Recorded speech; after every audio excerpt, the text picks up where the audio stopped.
Placée sous le thème « La nature est belle » pour nous dire qu'elle vient de Dieu, mais elle a des défauts pour nous dire qu'elle n'est pas Dieu.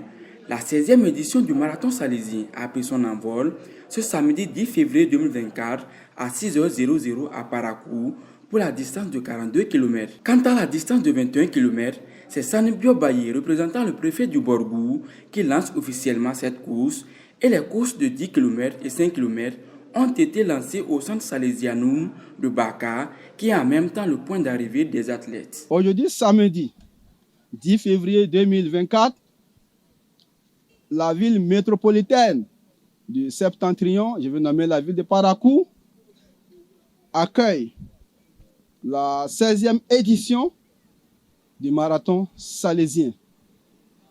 À cette occasion, je vous invite à faire preuve de persévérance, de professionnalisme pour que à la fin, vous puissiez remporter les meilleurs prix.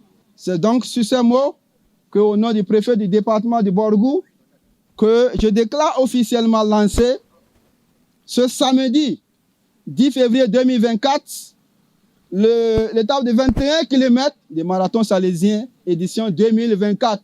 Le coordonnateur adjoint du marathon salésien, Père Daniel Denibo, fait le bilan de cette 16e édition du marathon en donnant les statistiques de cette édition. Pour cette 16e édition du marathon salésien de Parakou, sur les 5 km, nous avons enregistré 427 coureurs confondus, hommes et dames.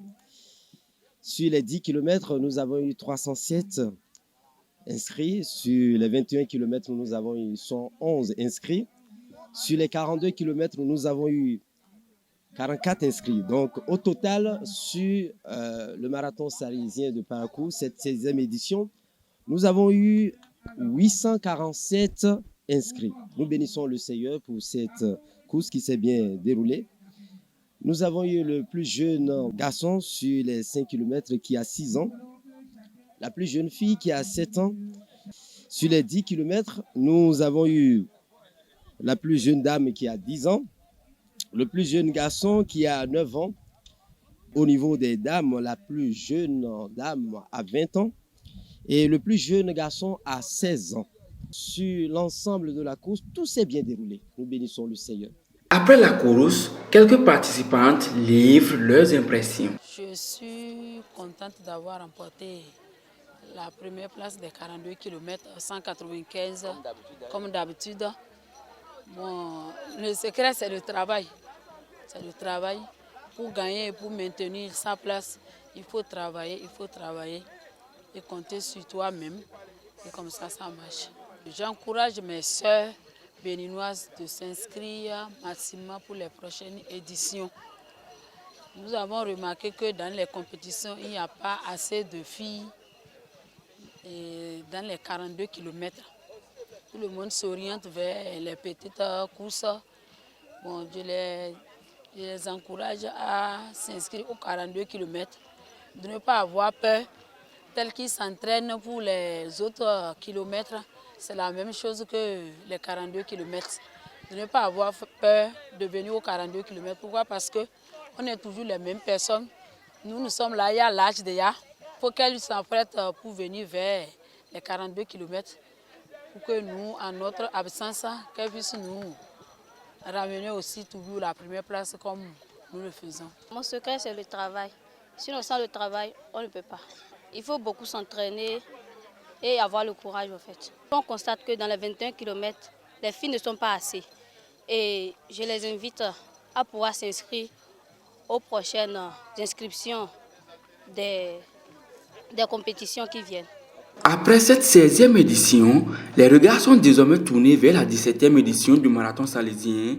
Père Luc Amitodou donne plus de détails. La 17e édition est prévue pour le samedi 8 février 2025. Et là, le thème, c'est « Levez-vous après avoir été assis ». Cette pensée de François de Sales est dans l'introduction à la vie dévote, précisément dans le chapitre où on parle de la purgation. C'est-à-dire le chapitre où il commence à dire il faudrait que l'homme réussisse à se libérer, à se vider, il faudrait qu'il réussisse à se désencombrer. Et maintenant, s'il finit de faire ça, il faut qu'il se lève. Et donc, être assis, c'est vraiment un moment où nous observons, on regarde et on fait la part des choses. Et nous supposons que l'Afrique a pris le temps de regarder, de voir, de faire un bilan.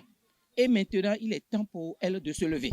Et donc, la 17e édition voudrait inviter la population, surtout à devenir responsable, à pouvoir faire ses choix et vraiment défendre ses choix. Père Luc Ametodou, chargé de la spiritualité des thèmes du marathon salésien, lance un appel à l'endroit des partenaires pour la réussite de la prochaine édition. Pour cette 17e édition, vraiment, nous voulons appeler des sponsors. Nous voulons demander que les gens nous aident. Vraiment, pour la 16e édition, nous avons eu vraiment de difficultés. On a eu des difficultés à rassembler les fonds pour pouvoir rendre, comme nous le désirons bien, autonome le marathon. On aimerait que, à la 17e édition, que vraiment des gens, des bonnes volontés, bougent pour pouvoir nous aider, voilà, aider pour que nous puissions payer les inscriptions parce que c'est cher. Le marathon nous revient vraiment, vraiment cher et nous comptons sur la population pour pouvoir nous aider à payer un peu le prix, en tant soit peu, à un niveau donné, quand même le prix de tout le marathon. Faut-il le préciser, cette 16e édition du marathon a réuni plusieurs athlètes régionaux, nationaux et internationaux et chaque participant a reçu un lot de consolation et les meilleurs de chaque catégorie de distance ont été primés. Nous voulons dire un grand merci aux Oblats de Saint-François de Sales qui sont les premiers sponsors et partenaires. Nous disons merci à la BOA, la Bank of Africa, pour le sponsoring, notre partenaire qui a accompagné l'événement. Nous disons merci à Dr Ziflou et tout son staff médical pour nous avoir accompagnés, prendre soin des coureurs et coureuses. Merci à tous les bénévoles à divers niveaux. Au niveau des ravitaillements, au niveau de la signalétique, au niveau du secrétariat, au niveau de tous ceux qui ont prié et venu soutenir les coureurs. Merci à tout le monde. Merci à tous les participants, participantes. Que Dieu vous bénisse.